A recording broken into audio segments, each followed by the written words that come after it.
Bonjour, bonsoir et surtout bon après-midi, Bandekolanga. Bienvenue, Balandina Biso ya Kala. Bienvenue, Pebino Balandina Biso ya Sika, ya chaîne Biso SNM officiel. Comme je vous ai toujours dit, et pas la Biso et Zangakate. Alors nous voici encore une fois devant vous, comme je vous ai toujours dit que Biso Toyaka Pamba Pamba Te. Bandekolanga soyi boyo kitu comme bon Biso, cela veut dire ya Koloba Ezali. Alors, matière sur matière, dossier sur dossier, makambo sur makambo, car ndenge ezalaka, matière a epa na biso ekoti bandeko na ngai, comme je vous ai toujours dit. Toye lisusu lelo epa na bino na dossier ya Inos B, hein? Jeune leader. Yomoko leader a ba griffe nyoso. Est-ce que ba griffe bozawana, soy bozawana na limi, j'aimerais ce que bon matiama ba volume bo fanda to solo là, hein? Oh yo news.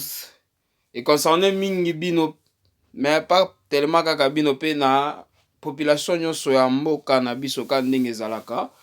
Inos B enfin alamuki na pongi na ya bandola là, comme je vous ai toujours dit que année oyo eza likambo bandeko na ngai. Année oyo ba surprise eza ebele. Ba année oyo bandeko na ngai eza année ya ba surprise. Nga na yebisa bino depuis bandeli année, depuis janvier, depuis le 1er janvier. Je vous ai dit qu'il y a année oyo moto opela bana mai bana mboka bazo tombola bendela na biso. Déjà toza kaka na février. Le 15 février 2026. Bandeko na ngai déjà tomoni bato batie ba date ebele. So na lobi bato eza mboka misusu te mboka na biso la RD Congo. Ba artiste ebele batie ba date. Inos B pa fanda ki abule te. Pourquoi pas? Kaka bango ngape na otia ya ngai. Hein? Kaka ndenge ezalaka. Inos B apesi biso date, apesi biso salle moko ya arena. Hein? Année oyo eza makambo bandeko na ngai. Comme je vous ai toujours dit na lobaka, biso to créaka makambo te ou bien toyaka kofinga bato te. On s'est toujours renseigné, rassuré na ba makambo na dossier to même epa na bino ke eza correct.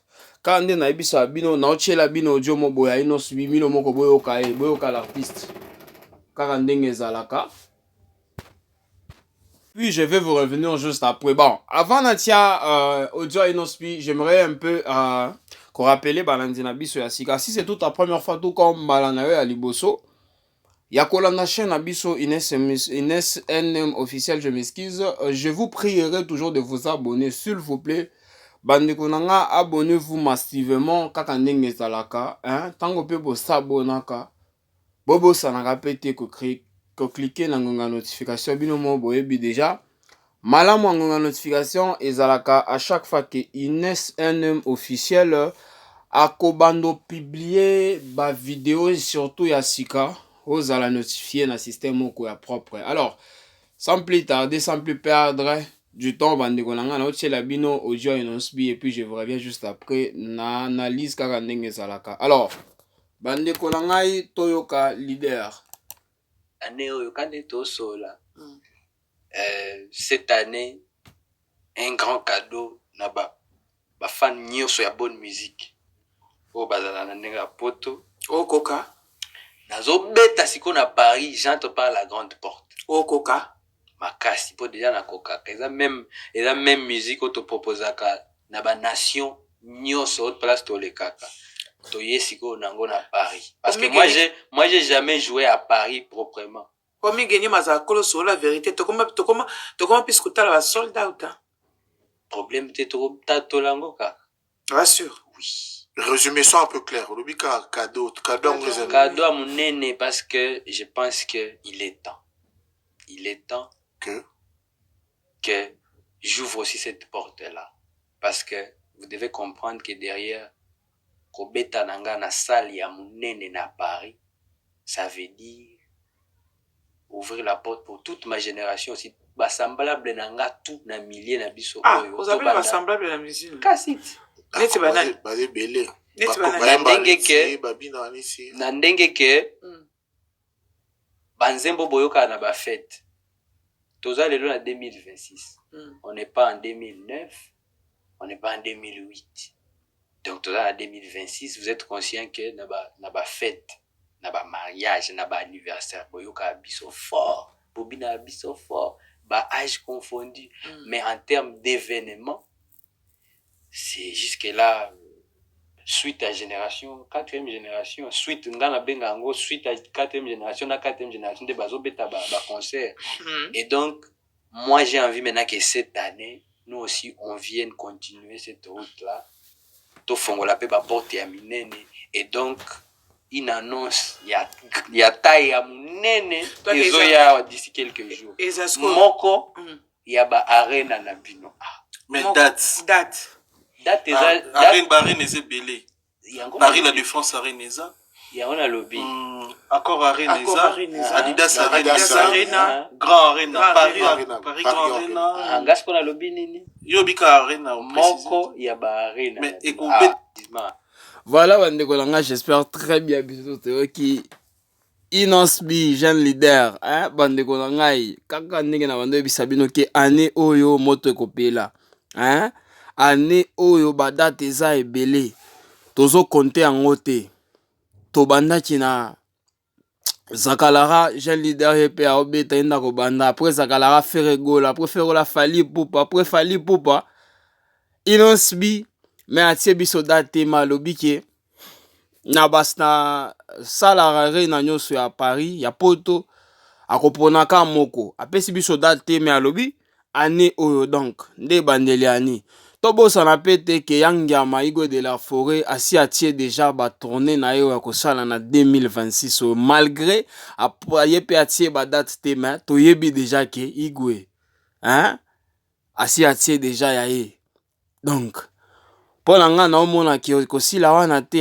ba surprise ezoya ebele vraiment ya kosakana te nga na lingaka bongo nga na lingaka te moko kaka telema ba mususu bolanda après te nga na lingaka moko atelemi ba mususu balandi rapidement je m'excuse bomoni ka boye ba sta ba date komi ebele ekosala pe musique ya mboka na biso evandaka wana ekita te hein et surtout la ba pays oyo bana mai ba okendo beta ba date wana ba eza ba pays moko déjà civilisé ba Europe kuna donc ezelo moko yo sala ke musique ya mboka ekita te zalaka likolo na système moko ya propre hein jeune leader yo atie date est-ce que ba griffe boza prêt moi j'espère très bien que bino bozalaka prêt bozalaka derrière leader bopesa ka force kane bopesa ka force oh de biloko biso to lingaka hein baniwanga comme je vous ai toujours dit que biso to yaka ofinga batute biso to yaka awa to yaka na biso ka kotia analyse quand ndenge Inosbi alobi auti oloba awa biso chaîne na biso SNM officiel to yaka kotia analyse ebele déjà to yebaki to mona ki na ba internet lelo likambo so to lukango to mona konga na internet tozilaka lisusu likambo wana te ke toyoka epa ndeko boye na boye voisin te ozolukaka likambo kota internet okomona yango namona ebele déjà bando critiquer Inos pourquoi parce que déjà ebele watie ba date Inosbi akiti Inosbi asotia date te Inosbi azo évoluer ndeni tomona ete tomona kia babengaki bayembaki nzembo akani nde wana esili kaka wana hein yazomona te ke ane bandi déjà nde air tina bazakalara ba oyo bakubaye awa batie bango pe ba dates na ba nouveau casino ba petit na bango me ye azaka boye hein batu ebele ba réagira ki to mona ki biso tout soki bomona ki te bokende na internet bomona ngo j'espère que bomona ki yango parce que bozalaka toujours na ba internet ata ezalaka ya nyonso te mais ata 1h30 minutes wana bo landelaka ba actualité parce que pas nanga na landaki actualité fort bato ebele babando finga déjà Inosbi alors oyo babando loba ebele concernant Inosbi yo ya opesa biso confirmation malgré abesi biso date apesi biso na arena ya wapi ya kobeta te na France wana mais ils nous ont au moins informé donc ezoya peu important ekozwa peu importe ekozala mars, avril, mai, juin, juillet, août, septembre, octobre, décembre, mais avant 2026, c'est ci là, à Obeta yango. On a déjà bien. Parce que tout ça là, ba concert est belé, bango pe ba planifiaka. Quand on a eu Sabino, malgré ba griffe bazala quand même, tous, j'espère que tous ça va mourir de la bonne musique. donc akoki kotia date moko te na ndeko mosusu atie kaka ndenge ba date eza ebele pe fa planifier date moko boye pourvu que ezala bien atia trouble te kaka ndenge bazakalaka basi batie bafali pupa bafere batie déjà ba date na bako donc akoki kopona date moko na ba date wana te parce que ça va pas marcher malgré ba griffe baza ebele mais biso nyonso to supportaka to pesaka force ba artiste mboka na biso donc il faut apona date mo boye oyo kozala libre pour que biso tout bana mboka tokyo supporter tokyo pesa force donc ezalaka bongo bozala à l'aise artiste yo azongi azalaki na ba makina ye azali na ba travail na ye ba concentration là au moins il se sent prêt de le faire yo aleki na internet aleki na plateau alobi yango malgré pe si biso date lokola alobi kaka biso toyebi ke date eko umela te ekoya kaka la mingi te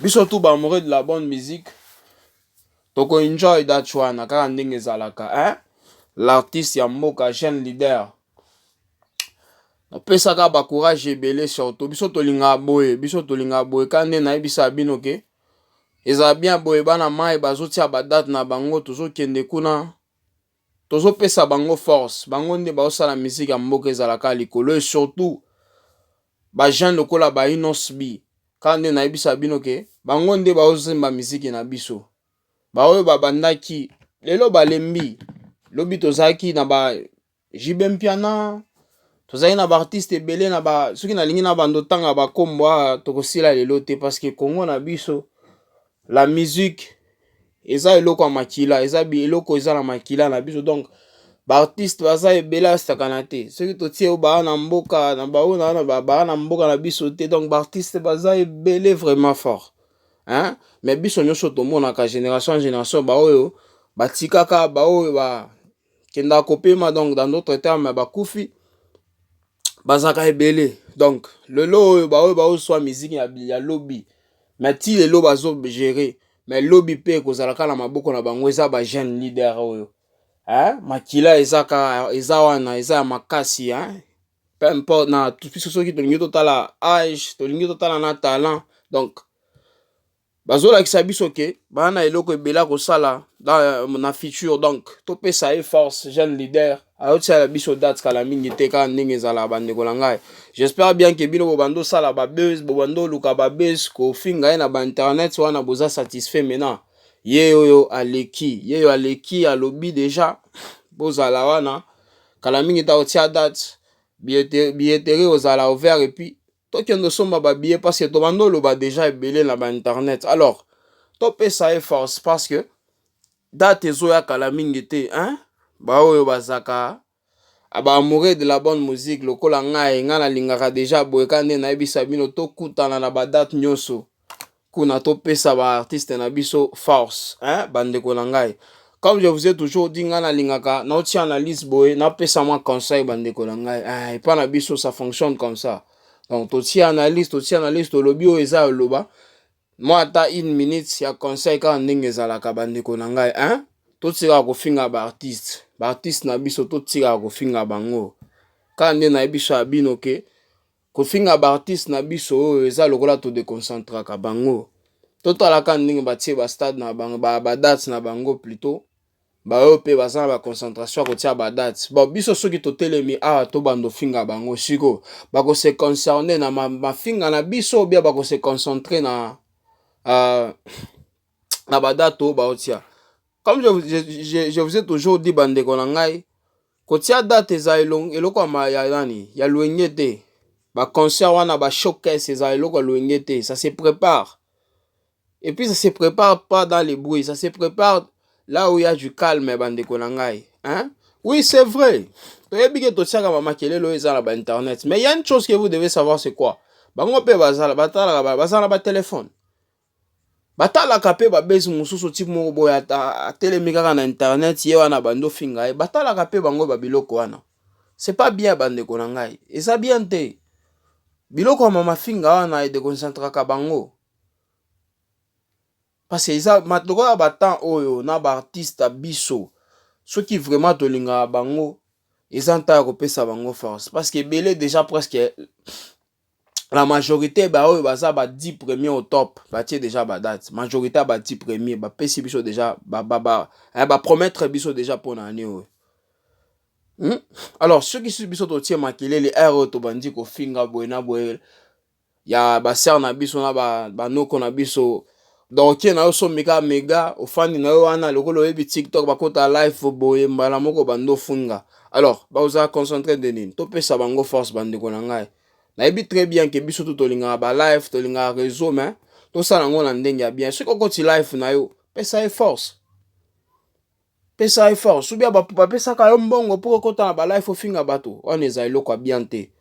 Soki oyebi nga yo linga live makasi ba sujet za ebela ya ko débattre est-ce que live na yo faut ka ko finga bato il faut ka ko finga ba artiste pourquoi bozala makasi te ya kolika ko finga ba gouvernement ko finga bato ya gouvernement parce que oyebi ke ba kanga yo mais pour un artiste qui oleka tu parles de n'importe quoi on eza bien te bande ko na ngai soki bino bozala force makasi vraiment ko finga bato ngala linga boleki wana bo fingi bato anani gouvernement siko tokomona wapi kotelema parce que yebi ki aza artiste aza na place ya komema yo te yo wana matina ba internet mafinga ebele et surtout biloko tobosa eza nini ke malgré eza internet wana eza biloko eza public oza na babokilo oza na bana oza na banoko ba petit frère pito baleki na yo ebele boye bon tango oyo linga bato ba respecter yo mais baomona moto ako respecter azofinga bato na internet moko camarade mwana na yo azomona yo na ba live ozofinga bato akopesa mama camarade na ye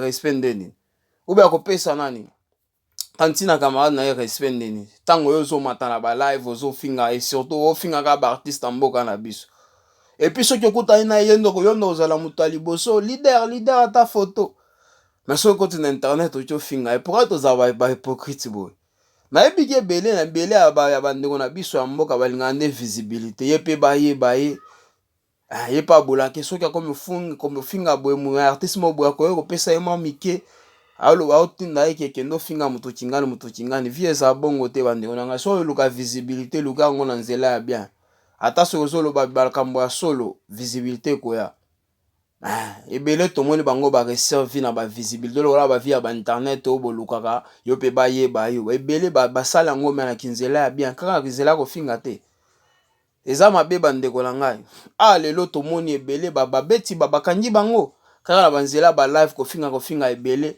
tomona basala bango ba video ndenge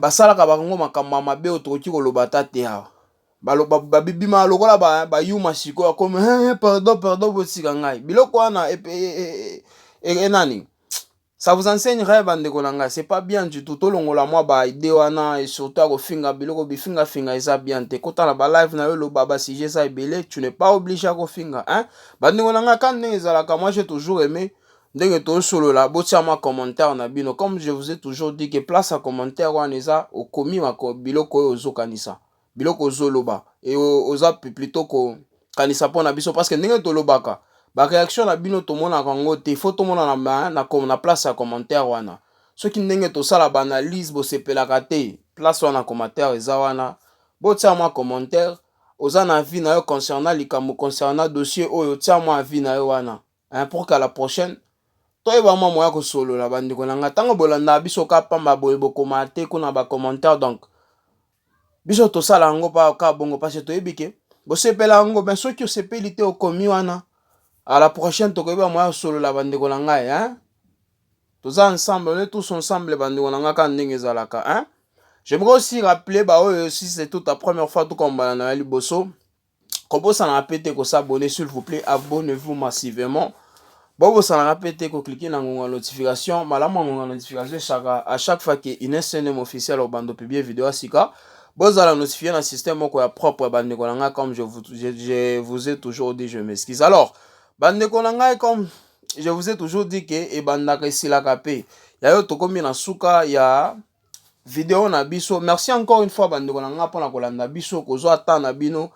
J'espère très bien que pana biso bozalaka décidé et bokoki kozala décidé et pana biso bandeko na ngai kande na ebisa bino to sepela mingi ndenge bozala wana parce que c'est parce que bolanda biso biso pe tozaka awa tosala ba vidéo pona bino. Alors merci encore une fois pona kolanda biso, merci encore une fois pona kozala fidèle na chaîne na biso INSNM officiel. Et ça la biso kaka propre na système moko ya bia bandeko na ngai. Alors comme je vous ai toujours dit, bye et surtout à la prochaine.